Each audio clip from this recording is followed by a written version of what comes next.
Hello guys, this lesson is going to be about the feds, the anti-feds, and the Bill of Rights. So first of all, let me open this bigger so you can see all the screen. And so basically we're covering the Bill of Rights, but we're going to cover first how they actually got to the Bill of Rights. So first of all, what are the Bill of Rights? So the Bill of Rights are the original 10 amendments of the Constitutions. That just means that originally the Constitution did not have these laws in there. So like a bill, it's like a law that they pass so they can protect you. Okay. So first of all, I want to say there are several videos in this presentation. So what you have to do is, well, you're working on it. You have to pause it whenever you have to watch a video. For example, in this slide right here, you would have to pause, watch the video. This one is about 3 minutes, and basically it will go over all the 10 amendments. For today, you only have to worry about the First Amendment, which includes 5 freedoms. Okay, I'm gonna go over it right now. So go ahead, pause the video, and then watch it. Watch the other video inside it. Okay, so then you have your vocabulary. You know, I always put vocabulary for you. So you have to put the picture and you have to put a sentence. Remember, sometimes I put 2 pages of vocabulary, so make sure you do both. And some of the other assignments that you've done in the past, sometimes you forget to do the next slide. So this is the first one. So first of all, the Bill of Rights, they are the first 10 amendments of the Constitution. It's like a law. A bill is a law. Then we're going to talk about the Federalists and the Anti-Federalists. So when they were going about making the Constitution the law, the Federalists said, you know what, we like the Constitution and we like a strong federal government. So the federal government is like the government that is in Washington, D.C., where Trump is, and the Congress. They make laws for everyone, but especially they work to make laws to all the country. Okay. And then there's the anti-federalists. These people say, you know what? We don't like the federal government. We just had a king, and you're just basically doing the same thing. You're going back to the old ways. And so they said, no, you know what? No, we don't like this. We prefer to the states have more rights. So we talk about Texas. So they would prefer that Texas would have more power than the U.S. Okay, so that's their argument. You know what? We don't like the big government. We prefer a small government. The people know what they're doing. Community is better. Okay, and then you can't see it here, but in your notes you will. There's grievances. That just means they have complaints. So we're going to talk about it in a little bit. So to ratify, where they go about making a law, they have to ratify it first, and that just means to approve. So in the case of the notes, these notes that we're covering, they're going to ratify the Bill of Rights. Okay. Then federalism. So this, don't get it confused with the Federalists. So the Federalists are for federalism, and that just means that is shared power between the federal government and the state government. So in an example that you can actually understand, that would be the United States government and the big government, like Trump's government, shares some power with the Texas government. Okay, so I can give you an example, like the masks. Trump said, you know what, the states decide what you want to do, if you want to use the mask or not. And then the governor here, Greg Abbott, or governor, he said, well, yeah, you might need to put those on for a little bit, so to protect people. Okay. Another example that I can give you that is really big, it's education. So we don't have like a national education system. Texas would are the ones that give you the education that, or are they in charge of the curriculum, like the lessons that we give you. So your math teacher, your history teacher, your reading teacher, they follow the state guide, not the national guide. Okay. So that's part of federalism. Then we have separation of powers.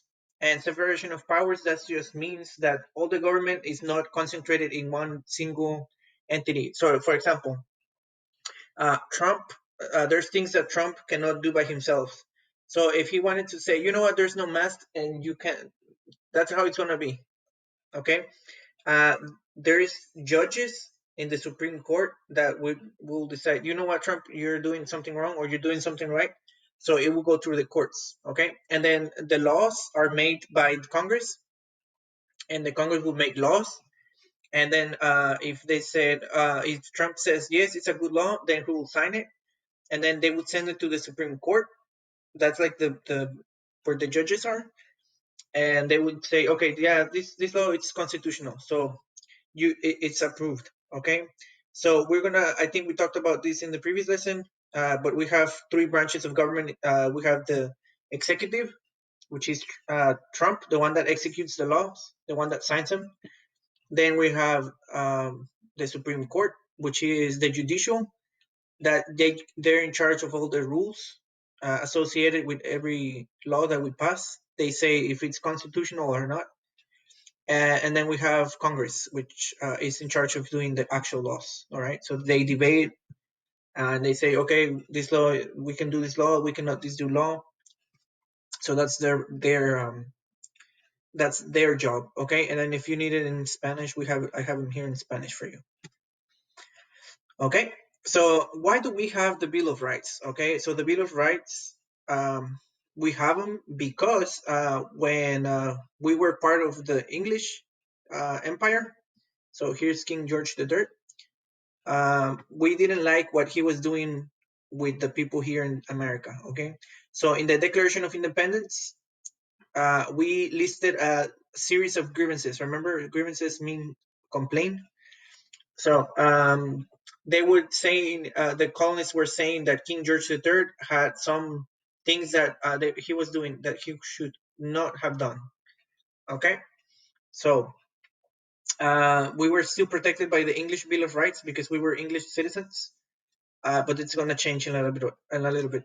So the American Bill of Rights were influenced by the English Bill of Rights, and also by some of the other documents that were, so like the Magna Carta. This is like a really old document, and you can see the picture here, by English people, basically rich people, in the 1216, 1212. I'm not sure. I think it's somewhere around 1215. And they were like, the king was giving the rights in writing to the nobles. Okay. And then there are some laws that they were passed, like in some of the states prior to the actual Declaration of Independence, such as the Virginia Declaration of Rights. Okay. Um, so basically, what happens is, if it's in writing, it's good. If it's not in writing, that means that there's actually, you don't have that law. Okay, under English law. So the American colonists said, you know what, that's not good. Okay, we have to have them in writing. Okay, so these are some of the grievances that the colonists had against the king. So the king imposed taxes without the consent of the colonists. Okay, so he was just getting money from the colonists, and they were not. He was not asking for their opinion. This is, for example, let's say Miss Pineda decides to put a law in the school, that it's one that you would say, you know what, I don't know, Miss Pineda, is that a really, do you think really that's necessary? But she would just put it on, and she would not ask any of the parents or the teachers or the school or the students. Okay, that would not be fair. Okay, so the colonists, in the Constitution, they started putting all this in writing. So in the U.S. Constitution, it says that all taxes should be approved by the House of Representatives. So the House of Representatives is part of the Congress of the United States. Okay, so if there should be more taxes on something, it has to go through these people first. Okay. Another thing that the king did, the king made the military superior to the civil government. Okay, so this one, since the British Empire had a lot of possessions, and they were so big, they kind of had to keep control of the people living in there, but they couldn't. So what they have to do is get the military to basically take care of people misbehaving, sort of protesting. Okay, and the people in the United States at the time in the colonies, they said, we don't like that either. Okay, so the U.S. Constitution provides that the commander in chief, a civilian, um, is the one that is in charge of all the troops. Okay, so in this case, Donald Trump, he's a civilian. He's in charge of the um, armed forces of the United States. Okay, so he's the commander in chief. And then this kind of goes hand in hand with this one. The king kept a large standing army among the colonists, and again, that's because they were trying to control the people in there, so they wouldn't revolt. So Congress has the right to have the army, okay, and so they determine the size of the army, and it actually depends on the money that the United States has. Okay, so the budget right now, like the one that we have right now, determines how many troops we have. If they say, you know what, we have too many troops, then they have to go here again to Congress and say, you know what, okay, no, this has to change. Okay, and the other thing that the colonists didn't like is that the king, he just had the judges appointed. Okay, so basically the king had absolute control. He basically had all the power that he wanted, and the colonists didn't have power. Okay, so they decided to change that too. So all federal judges under the U.S. Constitution, they have to be appointed. Okay, and that way they don't serve the president or whoever's in power. They serve the people. Okay, so let me go into the next one. So this is the debate of ratification. So remember I told you about the Bill of Rights. They were not in the Constitution. They added them later. Okay. So members of the Constitutional Convention. So they've had some conventions going on. They took about several years to do them. So members of the Constitutional Convention knew they could not adopt their new plan on their own authority. Okay. So they had to ratify it. So we had 13 states, so they had to get, I believe it's 9 or 10. It's 3/4 of the states. Okay, so they had to approve her before they could put them in. Okay, so if you look at here, pause the video, watch the video. Okay, and this video is gonna talk about where all this happened. Okay, basically they went around in horses to all the states. So go ahead, pause the video, and when you come back, then I'll continue with this. Okay, so what do you think would happen if we did not have the Bill of Rights? Okay, so think about it for a second, then write your answer. Okay, so then when they were deciding, we have to get the Bill of Rights, there were two factions. So faction means two teams. Okay, so there were the Federalists and the Anti-Federalists. Okay, so I'm going to talk about first the Federalists. So they were basically, this was like the most important Federalists. So Alexander Hamilton, John Jay, and James Madison. So what do these guys believe? They believe that the government should be strong, but the central government, so that's the federal government. Okay, so that means the U.S. government has to be strong. And why? Because they have to protect the nation against terrorists, other countries to try to invade us. Okay, so they said, you know what, we need a strong army, a strong government, and that way we can have a strong military that can protect us. Okay, they also argued that because they already shared power with the states, so federalism, remember that word, and because we had separation of powers, so we had the judicial, the judicial, the legislative, and the executive branches of government, that this was not necessary. Okay, um, so then the other ones, the anti-federalists said, you know what, no, if it's not in writing, we don't like it like that. Okay, it has to be in writing, otherwise we're not signing any of this stuff. Okay, so then they went to the convention, and then both people, like both factions, both teams, they started writing essays.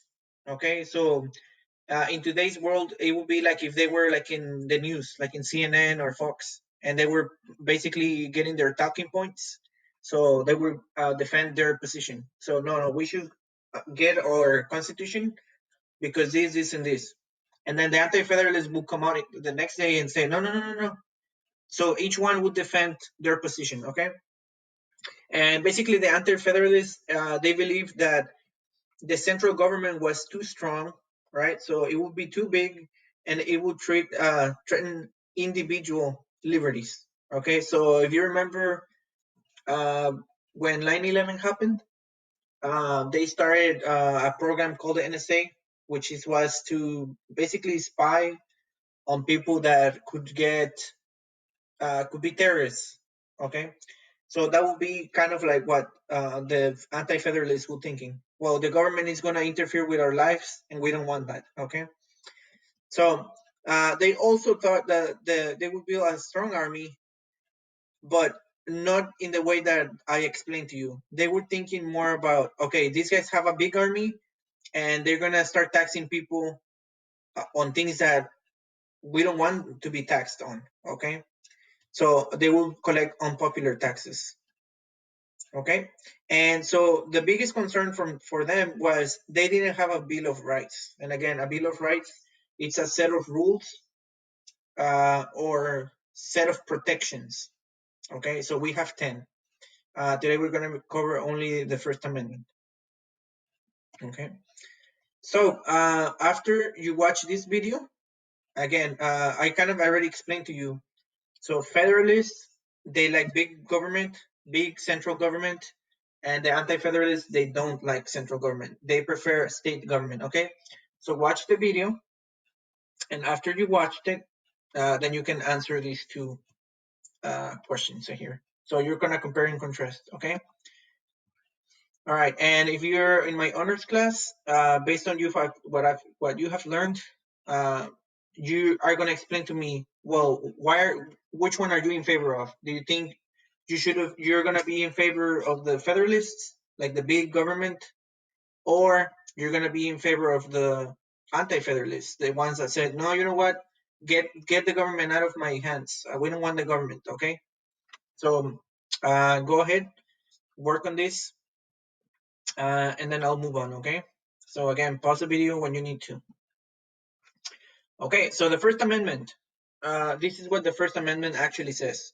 It says, Congress shall not make laws respecting an establishment of religion or prohibiting the free exercise thereof or abridging the freedom of speech or the press or the right to people peacefully, to assemble and to petition the government for redress of grievances. So basically, you have the right to ask the government to pass a law that you like, or take one that you don't like.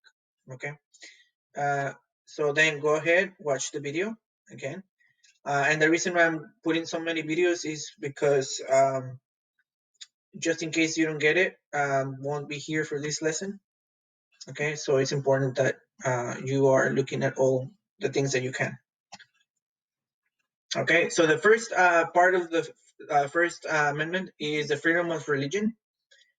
So from the very beginning, many people came to America, to the American colonies for the freedom of to practice their own religious beliefs. So in England, and also in Spain, but that's part of the Mexican culture or the Mexican tradition.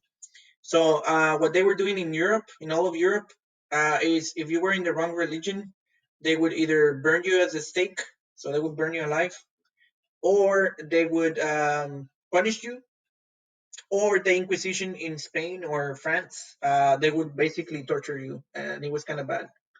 Okay, so in the United States, the people decided, or no, sorry, in England, when this was happening, a lot of people decided, you know what, we can't take this anymore. So they decided to come to America. Okay, so from the beginning in the American culture, we've had this about our freedom of religion. Okay, in other countries they don't have this, like in China. or in North Korea, they don't have freedom of religion. You can get like a death sentence. Or maybe Saudi Arabia, they don't accept other religions other than whatever they have. Okay.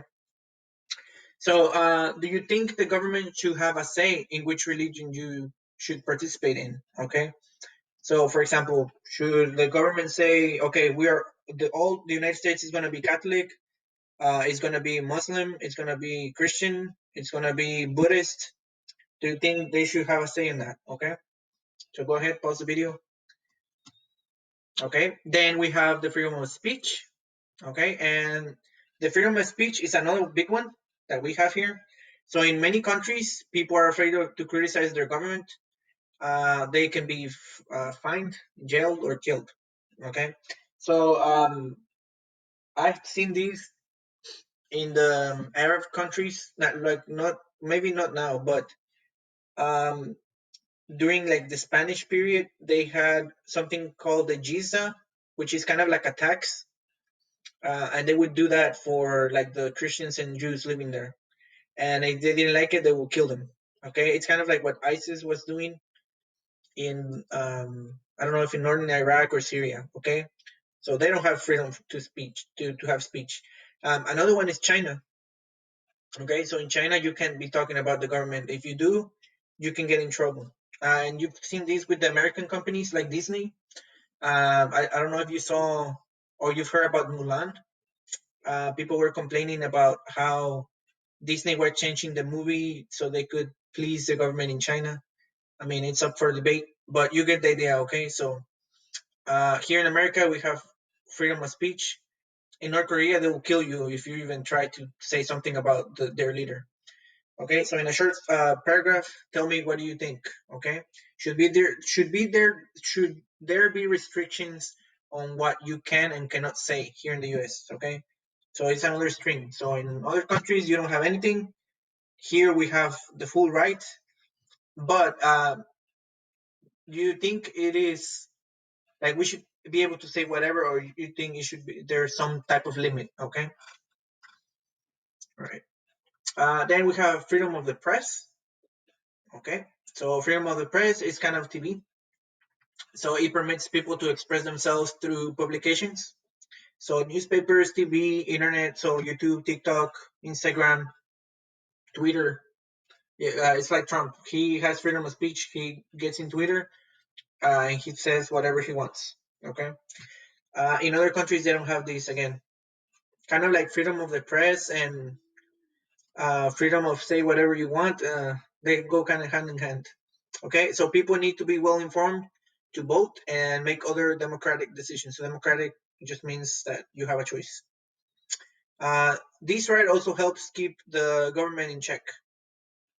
So, for example, if the government is doing something they should not, then the news will break them. Okay, so I don't know. I can think of maybe the cigar companies in the 70s. Okay, so those people were aware that cigars cause cancer, but they hide it, hid it, and hid it, and hid it until the news companies were able to find out what was going on, and they published a lot of stuff. Okay, so that's what the freedom of the press. In other countries, they would not allow the press to do any of this. Like in Mexico, every year they kill a bunch of journalists. Like every year, okay, and Russia also they kill a lot of people that want to break news. Okay, so if they say things that are not good for the leader or the country, they get in trouble. All right. So just in this question, so there's three cartoons. Look at them, and then tell me, do you think any of these images violates the First Amendment? Okay. So do you think this is against free speech? Okay. So tell me why or why not. Okay. So pause it. All right. Then we have the First Amendment. Oh, sorry, the freedom of assembly. And the freedom of assembly is kind of like your right to protest. Okay, so if you look at here, there's a lot of things going on. I know you can't see it in the video, but this is like Blue Lives Matter, like police. Then this is protest against the masks. immigration, Black Lives Matter, LGBTs. So in other countries, they cannot peacefully protest like we do here in the United States. Okay, so the government will crack down on them.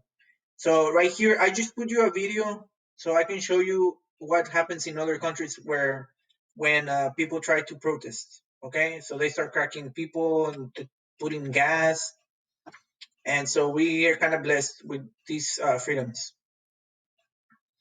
Okay, and the last one is the freedom of petition. So is there if there's a law or a policy that citizens dislike, then they have the option to get signatures. All right. So if let's say I don't know, we don't want to pay taxes for I don't know the salaries of the politicians. I don't know. It's just a thing. So we pay for them. You don't like it? Well, what you can do is go out in your neighborhoods, collect signatures, and then go to like the local, like where the mayor's office is, and basically put a petition so they can either lower their salaries, or don't give them salaries. All right, this is just an example. Uh, but there's a lot of them. So another one would be I don't know. Should there be seat belts in the cars? Okay, it's a safety issue, but hey, you don't like it, you can go ahead and petition the government. Okay, so what I want you to put here is what law do you think you would like to ask your government to do? All right. So should we ask the government so we can all have like a pony or something? I don't know. It's up to you. Okay. All right. And this is just a recap. So everyone have unalienable rights. So use them. Okay. So we have freedom of speech, freedom of religion, freedom of the press, freedom of petition, and freedom of assembly. Okay. So that's just a recap. So this is the exit ticket for you. So why do we have the Bill of Rights? Okay, we talked about it. The videos talked about it. How do the Bill of Rights protect citizens? Okay, and then true and false. Okay, I can't see this one right here. I can see this one. It says, "Is the right to bear arms part of the First Amendment?" Okay, and the last one it says, "The federal true or false? The Federalists opposed a strong federal government." Okay, so finish your X ticket. And this is for my honors. So for this, it says, which rights in the First Amendment do you think are the most important? Okay, so there's 5 of them. Which one do you think is the most important? The next one, why do you think we have a Bill of Rights in the first place? How do the Bill of Rights protect its citizens? And the last one, explain the Federalist and the Anti-Federalist in your own words. So don't use Wikipedia or Google. Don't put Google search. Do it in your own words. Okay, and this is all for this class, guys. So I'll see you tomorrow.